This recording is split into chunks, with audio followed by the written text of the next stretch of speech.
Hello guys, it's me, the Triple R Writer, and today I'm going to tell you my version of the story, The Three Little Pigs. Once upon a time, there was a big bad wolf who was very angry because someone had stolen one of his sheep, despite the fact that he had put a sign that said, "Don't lay a finger on my sheep." He had a huge suspicion that it was the three Piggy brothers who were responsible and decided to get his revenge. In the morning, the big bad wolf went to pay the first piggy a visit. The house of the first piggy was made of wood. There were two signboards outside the house, one that said, "Don't pee on my pond," and the other said, "Don't make loud noises."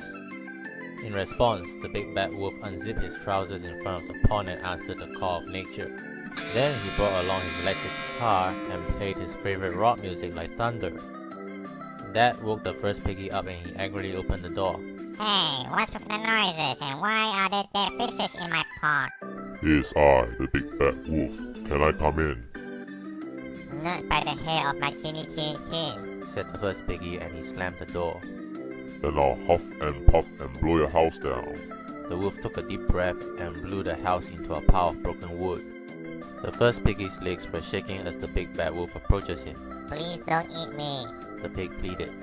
The big bad wolf had never eaten a pig before in his life, but since the piggy said so, it wasn't a bad idea to try. So the big bad wolf ate the first piggy for breakfast. In the afternoon, the big bad wolf went to visit the second piggy, who was the eldest as well as having more money than his two brothers put together. The second piggy had a house made of bricks. There were also two signboards placed outside the house, one that said, "Don't vandalize my walls," and the other said, "Don't throw litter in my compound." After seeing this, the big bad wolf took out some sprays and wrote large words of vulgarity in beautiful graffiti on the walls. And then he drove his dump truck and unloaded all his household garbage upon the second piggy's garden. The second piggy was startled by the noise caused by the unloading and opened the door angrily. Hey, what have you done to my beautiful garden and what have you done to my walls? It's I, the big bad wolf. Can I come in? Not by the hair of my chinny chin chin, said the second piggy as he slammed the door. Then I'll huff and puff and blow your house down with my bazooka. Hey, that's not in the box, cried the second piggy. Too late, the big bad wolf used his bazooka and the house of bricks was immediately blown into smithereens. The second piggy instantly became roast pork, which the big bad wolf soon ate for lunch. The big bad wolf went to visit the third piggy. By then, it was already nighttime. The third piggy was the poorest of his brothers and his house was built entirely of cheap straw. He had lost all his money on gambling. There was only one sign, and there was a huge black spider resting on it. The big bad wolf looked at the sign. The words were written with very poor handwriting. Don't you jump over the fence. Ha, says who? Laughed the wolf and he jumped over the fence. The next morning, when the third piggy was leaving the house, he saw the big bad wolf's dead body at the bottom of the very deep pit. The pit was a result of a cave-in caused by the construction error made by the utilities company. That was how the third piggy was able to buy a land at an extremely low price. As he didn't want to spend any money on fixing the hole, he merely covered it up with straw. Oh gosh, said the third piggy. Didn't he read my sign? He looked at the sign. The big black spider had left the signboard to make preparations for breakfast. For danger were the two words that were revealed after the spider had left. The animated horror story, The Crisis of the Gingerbread Man, was brought to you by Triple I Stories. I did not know how we ended up here. Back then, when my parents were away, I was with my two younger brothers and my ailing grandmother. I was baking my very first homemade gingerbread man as a Christmas surprise for my parents, using a microwave oven. Unfortunately, I accidentally placed an aluminium foil in the microwave oven and as a result, an explosion was caused. When I came to, I saw our whole house has collapsed into a wretched pile of debris. My brothers and I, and not to mention even my ailing grandmother, somehow miraculously survived the blast without a single scratch. And we discovered that we were in some sort of wild natural environment filled with strange exotic flora. It felt like we had been teleported into another world. As the eldest daughter, I decided to venture out to explore this foreign land, hoping to find some food and water and anything that would provide sustenance for survival. There were a few kitchen knives scattered on the kitchen floor of our broken home, and I improvised a spear out of it before I go. Along the way, I saw some deer, but they were so toothy-like and their skin textures looked like baked pastries. Suddenly, I heard footsteps coming from behind. I turned and was shocked to see Gingerbread Man dressed like an African Indian. He was very much alive and was staring at me. I backed my steps and tried to run, but I accidentally fell off a cliff. When I regained my consciousness, I found that my wounds were neatly bandaged and were taken care of. Besides me sat the Gingerbread Man. He was very kind towards me, bringing me food and water, and we were able to mutually understand one another and soon became good friends. Before he left, he told me that he would bring me to his village when I got well. I immediately went to my home, which was in ruins, to tell my brothers and my grandmother about the news. But when I got there, they were nowhere to be seen. Then a distant voice calling me, "Big sis, over here!" I finally saw them from afar. I was surprised to see my grandmother standing up in great health, not bedridden anymore, and I saw the ground as well as my family members were covered in dark brown liquid. "You know what we had a lot around here?" "What, Grandma?" "Stabbing." Then I noticed there were piles of human-sized heads of gingerbread men. "There were those monsters who confronted us with weapons and all," said one of my brothers. "Tim and I were very afraid, but Grandma leaped from her bed and pounced at one of those monsters like a tiger and tore one of its limbs and ate it whole. We all stared at Grandma, and as this is the first time we saw her like that scared those monsters away." My other brother said, "Then Grandma took one of the kitchen knives and told us to follow them. She told us not to be afraid of us. Those monsters taste like chocolate and gingerbread. We found and raided their village. Those monsters tried to attack us, but we were too strong for them and we stabbed every one of them with our kitchen knives." "Their blood was simply the most delicious chocolate I've ever tasted," said Grandma, as she grabbed the flesh of the gingerbread man and squeezed its juice into its mouth. "No!" I cried, but that fell on deaf ears as he poured the dark liquid from her jug to her cup and drank it, trickling the dark brown liquid down her throat and all over her nightgown. After playing my favorite mobile game for the 6th hour, a mysterious game app was downloaded on my phone. I clicked at it and tried playing it for another 6 hours until my eyes got blurry. When my vision had cleared, the 4 walls of my room disappeared and I found myself on a strange island. Suddenly, I heard a voice. "Jimmy, where the hell are you?" I looked up at the luminous, magnified ceiling and saw the great, gigantic face of my mother looming above and looking around. I looked around as well and was surprised to see goblins scattered all over the place, and all I had was a wooden sword. I realized that I was stuck in a virtual world, trapped in my very own smartphone. I got more terrified than ever before. How could this ever be possible? I was desperately trying to find every possible location for a logout portal, but every time I stumbled upon a portal, I was teleported into a dungeon with goblins waiting for me. Thus, I chose to clear the game. To do so, I had to beat those same goblins over and over again. In the process, I got level ups, obtained various equipments and weapons, but the satisfaction I got was not the same back then, back in my own reality, playing the game through the phone. It was a nightmare in fact, as my sole mission was to get out of here, an achievement I am still yet to obtain. When I reached the final boss, it took me extra long time beating him, and when I thought it was finally over, the same boss spawned yet again, and a long tedious boss battle began yet again. This time I chose to get beaten by the boss, hoping to get a game over in order to finally log out of this stupid game. But the game refused to let me do that and made me start all over again in full health. I really miss my schoolmates, although we are not really in good speaking terms. I must get out.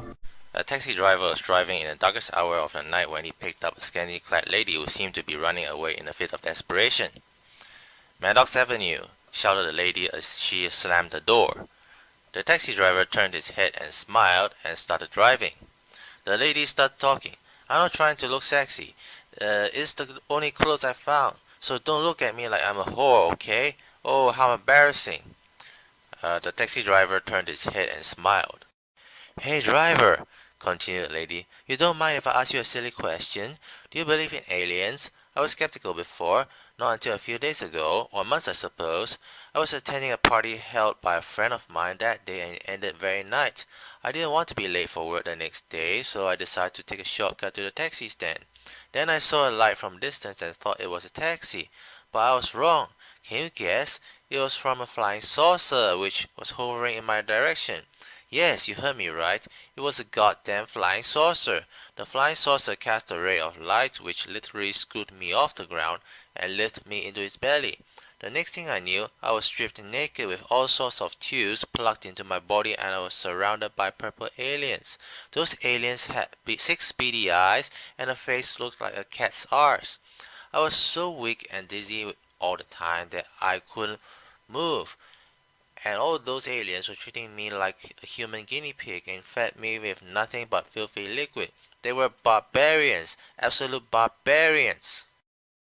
The taxi driver turned his head and smiled. And chance had it one of the tubes that fell off and I gained my strength to break free.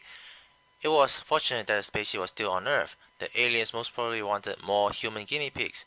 Do you always work night shift? Your family must be very worried about you driving in such dangerous nights. I can imagine how my family members might feel about my disappearance and how desperate my boyfriend must be. Punching my phone number day in day out. I left my phone and everything in that spaceship, you see. Yes, my wallet as well, but not to worry, I'll definitely pay the taxi fare once I got home. You can kick me out if you want. All I want, after all, is to get away and not get captured again by those aliens. The taxi driver turned his head and smiled. Hey, the lady said, are you sure you're taking me to the Meadows Avenue? We are still nowhere in the city. The taxi driver turned his head and smiled. This time, the face of the taxi driver melted and exposed a purple head with six beady eyes and a face that looks like a cat's arse. The driver stepped on the gas pedal and the taxi flew and accelerated towards a dark tunnel. The tunnel was surrounded by a mysterious ring of cozy lights and within it was pitch black darkness.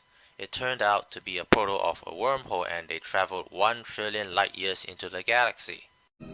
During his vacation from a hard day's work, Tim went on a hike in the Crimson Forest and had lost his way.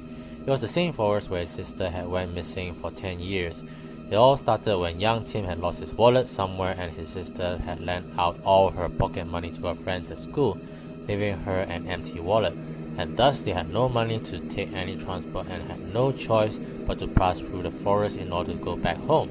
Tim was able to return home safely, but his sister went missing and never returned. Tim kept running around in circles and the sky was getting darker. He became extremely worried. Then he noticed a train rail and found it quite strange because Tim had never heard of the government planning to set it up there. Crimson Forest was after all part of the Forest Conservation Program. Most probably it was an unused train rail that didn't belong in our times, Tim thought. He decided to follow the train rail, hoping that it would offer a way out. All of a sudden, big, glowing, monstrous eyes appeared and was getting bigger and bigger. Oh no, it was a train, and Tim found himself standing on its tracks. He had no time to escape, no time to avoid collision, and soon he blacked out. When Tim regained his consciousness, he found himself inside the train. The two passengers sitting opposite of him and the one sitting next to him were glaring at him, making him feel extremely uneasy. Tim took his seat and turned his attention to the window and was shocked to see trees walking. He even heard relentless howling of hungry wolves. Then an announcement came. To all newcomers, welcome aboard. You are about to be heading towards the realm of eternal darkness. Please sit back and relax and have a nice cup of coffee. In an instant, a cup of coffee appeared out of nowhere in front of him. The minute he took a sip, he spat. The coffee tastes like swan water. Excuse me, but I've got to pee, said Tim to his newly acquainted traveling companions, who still hadn't let him leave their line of vision as he left.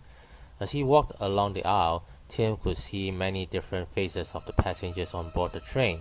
Hollow-faced, rotten-faced, bloody-faced. Then a woman in red bumped into him. She had dropped her wallet.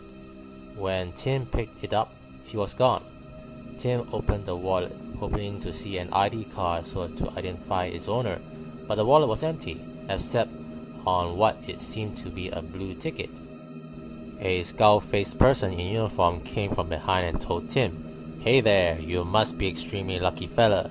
He took the ticket from Tim's hand and opened the cabin door in front of him. The opening of the cabin door gave out a strong, overwhelming white light that engulfed Tim. The next thing he knew, he was teleported in front of the entrance of the Crimson Forest in broad daylight.